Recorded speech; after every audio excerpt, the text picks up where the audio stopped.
Buenos días, noches o tardes. Mi nombre es Sergio Héctor. Junto con mi compañero Dante expondremos el tema de la crisis de los misiles en Cuba. Bueno, vamos a empezar. La crisis de los misiles de Cuba es como se denomina al conflicto entre Estados Unidos, la Unión Soviética y Cuba en octubre de 1962, generado a raíz del descubrimiento por parte de los Estados Unidos en una base de misiles nucleares de alcance medio soviético en territorio cubano. En Rusia se le denominaba como la crisis del Caribe, mientras en Cuba se le denominó la crisis de octubre. Entre ambas potencias, durante la Guerra Fría y en Cuba, es donde más cerca se estuvo de una guerra nuclear. Esto fue ocasionado por la crisis abarca el periodo del descubrimiento de los misiles balísticos de alcance de medio, R-12 misil y R-14 de la Unión Soviética. Operación. Bueno, ahora siguen operaciones. Desde 1959, la Revolución Cubana impuso varias medidas de carácter popular, algunas de las cuales fueron la ley de reforma, que esto fue afectar intereses estadounidenses en la isla. Como respuesta, la administración de Eisenhower inició una agenda política dirigida a la derrocar el régimen popular recién instaurado. Al nuevo gobierno de Fidel Castro se sumaron sabotajes de instalaciones económicas, civiles, filtraciones de espías, ataques de piratas, quemas de campos de azúcar y intenciones de asesinar principalmente al líder. También trajo violaciones del espacio aéreo naval por aviones y navíos de guerra de Estados Unidos, y esto lo que ocasionó fue que Estados Unidos puso en marcha un plan para invadir militarmente a la isla utilizando exiliados cubanos y mercenarios latinoamericanos. La derrota sufrida por la administración de Kennedy en la isla intentó de invadir Cuba utilizando un desembarco de disidentes entrenados por la CIA por la bahía de Cochinos. La respuesta militar desencadenada por Cuba bajo la dirección de Fidel Castro los derrotó en menos de 72 horas. Como respuesta al fracaso de Bahía de Cochinos, Estados Unidos puso en marcha la Operación Mangosta, que esta constituía, entre otras cosas, un plan secreto de invadir militarmente a Cuba de manera directa utilizando el ejército estadounidense. Se planeaba iniciar conflictos mediante una provocación militar que tuviera lugar en la base naval de Guantánamo o en las aguas jurisdiccionales de Cuba. El líder soviético Nikita aprovechó la coyuntura para proponer a La Habana la instalación en Cuba del misil balístico de alcance medio R-12 como medida disuasiva contra los planes del gobierno estadounidense. Fidel Castro entre en desacuerdo y le dice que son ese propósito es preferible un acuerdo militar entre Cuba y la URSS. En dicho tratado decía que se establecía que una invasión a Cuba sería como una invasión directa a la Unión Soviética.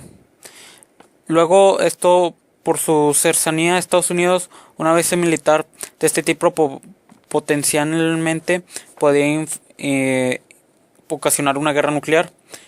Por lo tanto es que Estados Unidos se le ocurrió poner en marcha un plan de un bloqueo naval y aéreo para evitar que llegaran los misiles a Cuba.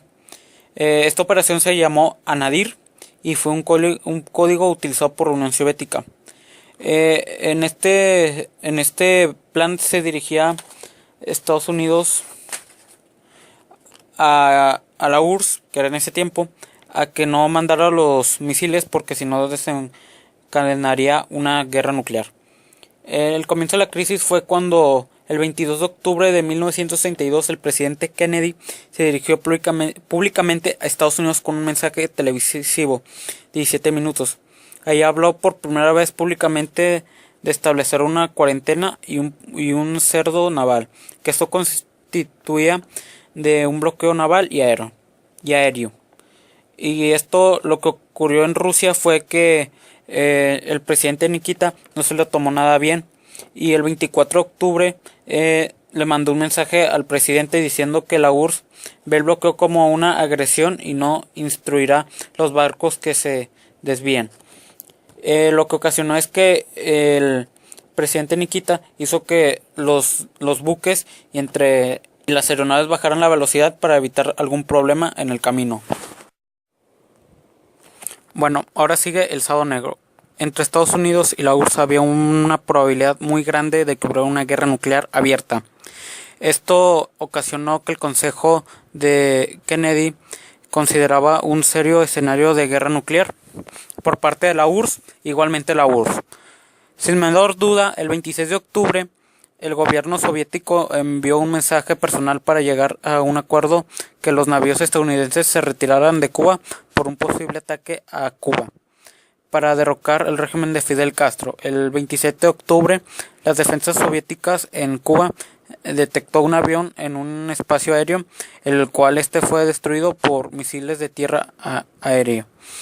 Pero ese mismo día, el presidente Nikita le propuso a Kennedy sacar los misiles nucleares a cambio de que los misiles nucleares en Turquía también se retiraran, que tenía en el sur de Italia.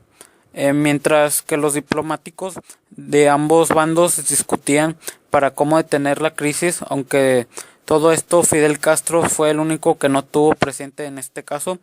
Tras esto, Kennedy decidió no atacar a Cuba y retirarse los misiles nucleares de Turquía. Esto sucedió al cabo de 6 meses después del acuerdo. Ahora seguiremos con el fin de la crisis. De esta forma se pudo terminar la crisis sin dar muestra de debilidad ni de derrota por ninguna de los bandos, ya que el teatro de la Guerra Fría quedó así igualado y se volvió a evitar el conflicto directo, algo que tanto en Washington como en Moscú no se quiso ni imaginar. Por mucho que la publicidad bélica de la época diera lo contrario, el traslado de los enfrentamientos a terceros países, como fue el caso de Corea y Vietnam. Sin embargo, Estados Unidos mantuvo la presión sobre el régimen cubano por considerar un motivo de inestabilidad en la zona. Ahora siguen las consecuencias. En ese momento se creó el teléfono rojo, una línea de comunicaciones directas entre la Casa Blanca y el Kremlin, con el fin de agilizar las conversaciones entre ambas potencias en el periodo de crisis. El 29 de octubre, el mandatario soviético Nikita envió a Fidel Castro un informe comunicándole los términos del acuerdo que de los soviéticos y estadounidenses ya habían concluido sobre Cuba. La conferencia de Helsinki de 1973 a 1975 fue muy importante para la posterioridad, distanciando entre la URSS y Estados Unidos. Con esto concluimos todo. Gracias por su atención.